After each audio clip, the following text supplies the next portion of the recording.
On this episode of Fly Fishing Unfiltered, we break down the Double Spey and Snap-T spey casts and reveal the top mistakes to avoid. Hey guys, Gabe here with Northwest Fly Fishing Outfitters. Today we're going to be going over some basic spey casting techniques. We're going to be going over two in specific, a Snap-T and a Double Spey. We're going to brush over some basic fundamentals and a lot of very common mistakes that I see and how to avoid them. The first cast we're going to be going over today is a Double Spey. This is going to be your downstream shoulder spey cast. This is good for if the wind is blowing downriver, or if you have some stuff above you that's preventing you from doing your upriver Snap-T cast. So what we're going to do here for a double, it looks really simple. You have your line downstream of you to start. All I'm going to do is pick up the rod and cross my arms. That's going to be how you're going to set up. The way that you can tell you set this up right is your anchor. Your anchor is where your sink tip meets your shooting head. I want my anchor lined up in the direction of where I want to cast. So if I have my anchor lined up in the right spot, that's how you know you've set it up right. Another huge thing is where your body's positioned. This cast especially. Since you're just crossing your arms, you don't have too much control on where your anchor is going to be. So if you set your body up right, your anchor is going to go where you want it to. If I'm looking here, this is where I want to cast. If I want to cast here, I'm not going to look up this way, and I'm not going to look down this way. It's going to make it a lot harder for me to get it where I want it to. It's going to be much easier. You just face your target, look at it, go that way. So I'll go over the setup once more. We're just going to pick up, and if you see my arms crossed right here, that's where the setup ends, and you'll go into your sweep. So the next thing, we'll go into our sweep. One big mistake I see here is doing a lot of this. Ups and downs in the sweep. No good. That's going to create a bunch of slack that didn't need to be there. The big thing on your sweep is keeping a steady, even rod path.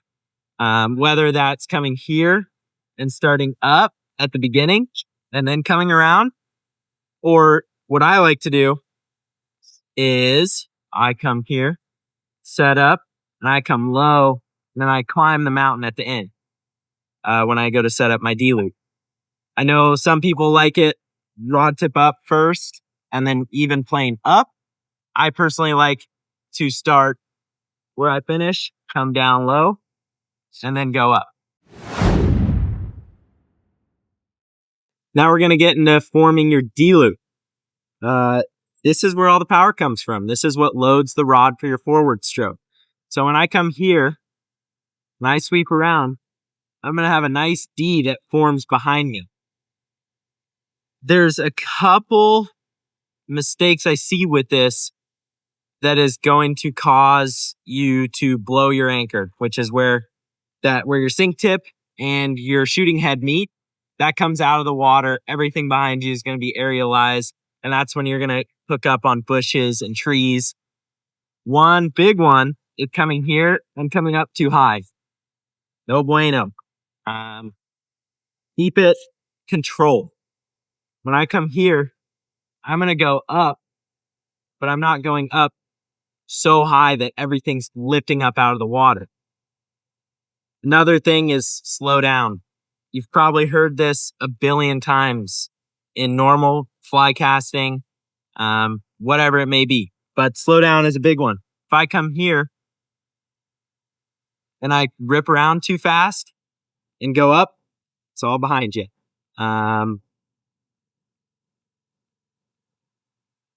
So if I just take my time, I climb the mountain and watch my D-loop form, you will see a D form behind you. You will see that your anchor is still in the water, and you will, even if you look up, see your rod start to load before you go forward. So that is kind of a little breakdown on the D-loop. Now on to the forward stroke. Now we're going to go over the forward stroke. So this is kind of where we put it all together and, shoot the line out. So when I come here and I get into my D-loop, big thing, we're not going to push with our top hand. It's not a push with our top hand like if you were single hand casting. It's going to be a pull with our bottom hand. So this top hand is really just there to guide everything. The bottom hand is where we get all of our power. So when I go forward, I come around to my D loop and I go forward. My top hand is not doing much or really anything at all. What's doing all the work is your bottom hand here, pulling down, and you really don't need to pull hard to make it go far. If you have everything set up right and your D-loop forms right, it's going to go out. Another big thing is where you're stopping your rod tip. So if I come here and I just stop everything low, it's not going to lay out great. If I come here and I stop way up high, it's not going to go great either. I want to stop my rod tip high, kind up towards the sky, but not straight up, kind of just up on the horizon is a good way of putting it. So I'm going to stop with a nice high rod tip and I'm going to have a hard stop. I'm not going to have something where I come here and I come around and then I let it fall down like that. That's not what you want. You're going to want to have a good firm stop on your forward stroke. I come here and stop high and have a nice hard stop. That's what's going to allow all that energy to transfer and your line to shoot out.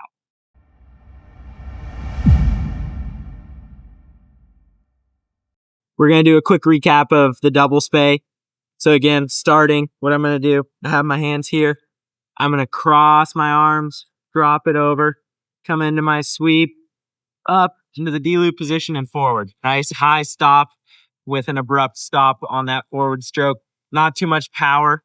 If you hit it too hard, it's going to bounce back at you. If you're being a little too nice to it, nothing's going to lay out right. So that's a quick how-to on the double spey.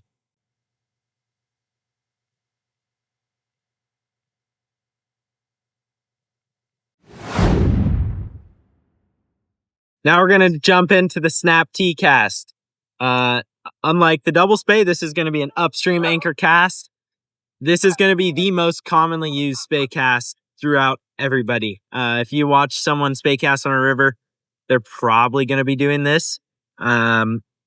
This is if the wind is blowing upriver.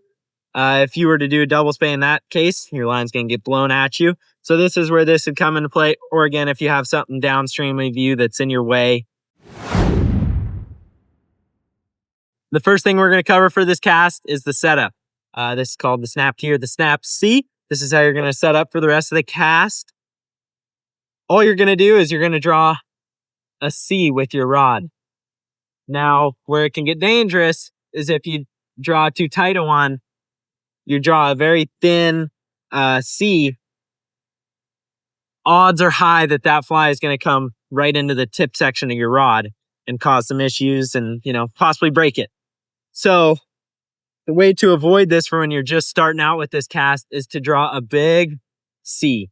You don't need to get it super nice and tight, but you can just come up and go big. That's going to be the key to not sending it right into your rod.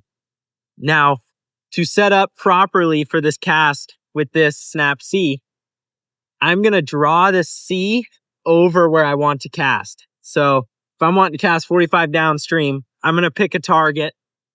I am going to draw the C around it, and that's going to set up everything perfect for right where I want to go. So if I'm wanting to go downstream, I'm going to pick my target. That was bad. I'm going to pick my target, draw a C around it.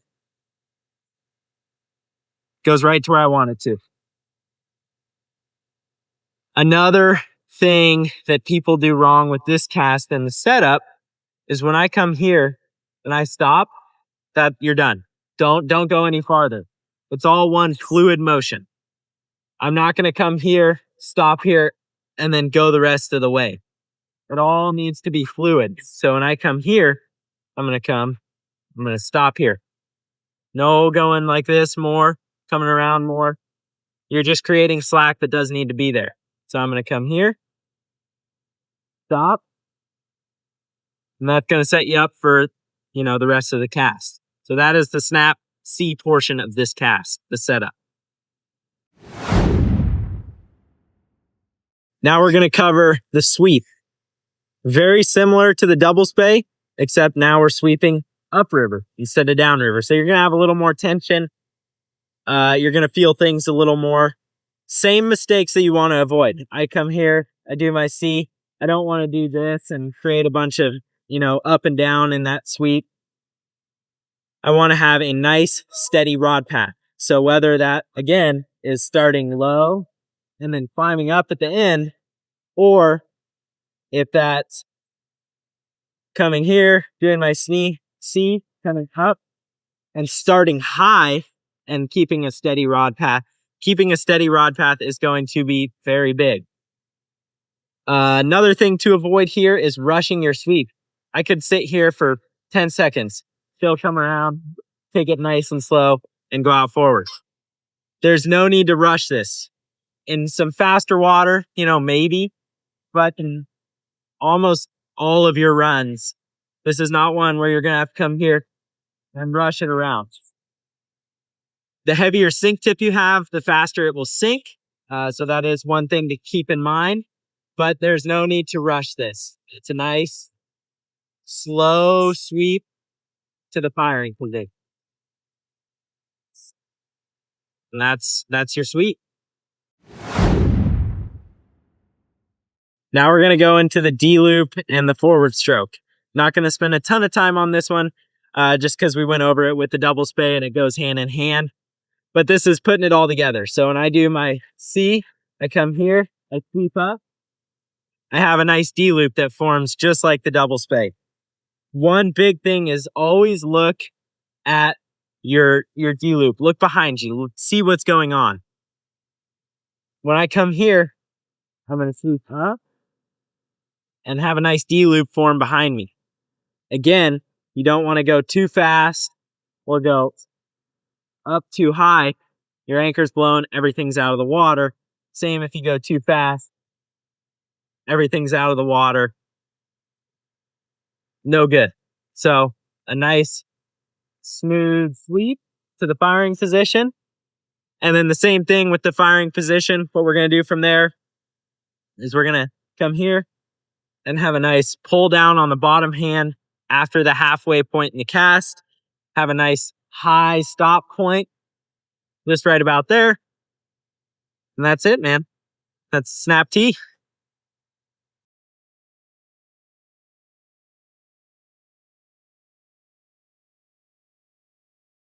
Okay, let's go.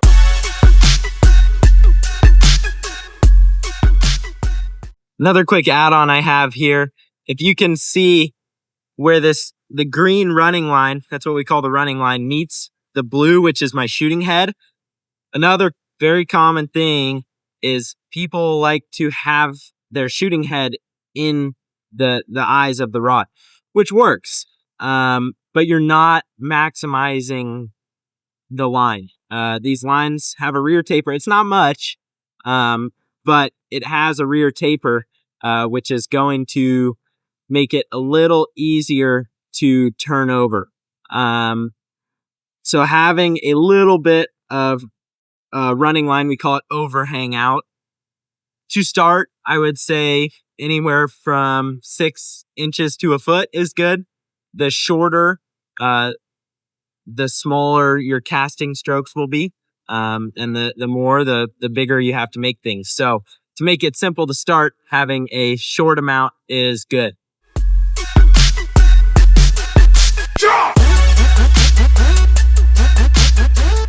We're going to brush over hand positioning here. Where do you want to hold the cork? We're going to start with your top hand. I see a lot of people hold the rod down here. You know, if it works for you, I'm not going to bash it.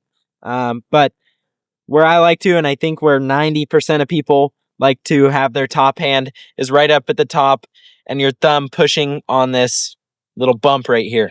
That's what it's designed for, is to have your thumb there, give your thumb some support. It's also going to balance the rod a little better. Do you see? I mean, it's perfect. If you have the right reel, it should balance just right to have your hand up at the top. Bottom hand. A lot of people like to just karate grip this bottom cork here. You don't need to. If you just take your pointer finger and your thumb and just grab the very bottom of this, it's going to allow you to rotate this rod a lot better. You're going to have a lot more ability to rotate with this. If I'm here, I'm having to do a lot more of this. You know, it's not as easy. So having just your two fingers here, you could do, 3, but right at the end of this you're gonna have a lot more rotation with your hands like this. Hey everyone, thanks for tuning in to Fly Fishing Unfiltered.